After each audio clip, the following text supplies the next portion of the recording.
Let's do section 10.4, page 515, exercise 5, which reads, show that the series converges absolutely. And for exercise 5, we have the summation from n equals 0 to infinity of cosine x to the n divided by n factorial plus 1.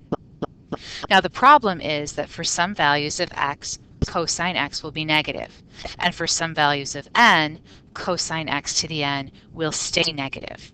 And because this series has negative terms in it, we can't use the direct comparison test yet.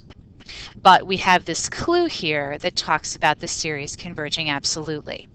So let's remind ourselves what Theorem 8, absolute convergence implies convergence, is. And it says that if the absolute values of the terms of the series converge, then the series itself is going to converge. Let's get back to our problem. And so what we're going to do is rewrite this as the series from n goes from 0 to infinity of the absolute value of cosine x to the n over n factorial plus 1. And if this new series converges, then our original series will converge as well.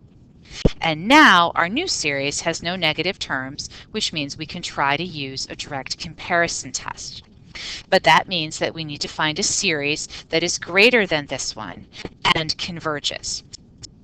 Well, let's remember that the absolute value of the cosine of x has to be less than or equal to 1.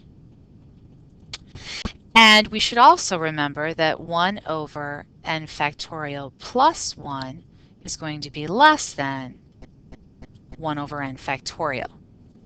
So if we talk about nth terms here, we could talk about how the cosine, the absolute value of the cosine of x to the n divided by n factorial plus 1 would be less than 1 because the absolute value of the cosine of x is less than 1 divided by n factorial.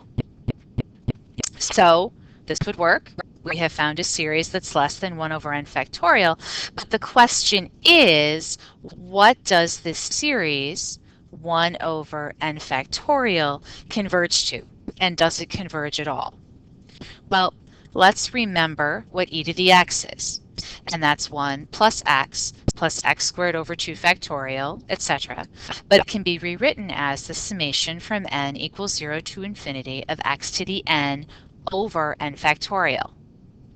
Well, what if we let x be equal to 1? And if we did that, then we would have e would be 1 plus 1 plus 1 over 2 factorial plus dot, dot, dot. And when we looked at the general term, we would have the summation from n equals 0 to infinity of 1 over n factorial. So this series is going to converge to e. And because this series converges, we know that the series represented by the summation from n equals 0 to infinity of the absolute value of cosine x to the n over n factorial plus 1 is going to converge. And because that absolute value series converges, that tells us that our original series, which is the summation from n equals 0 to infinity of cosine x to the n over n factorial plus 1, that is going to converge as well.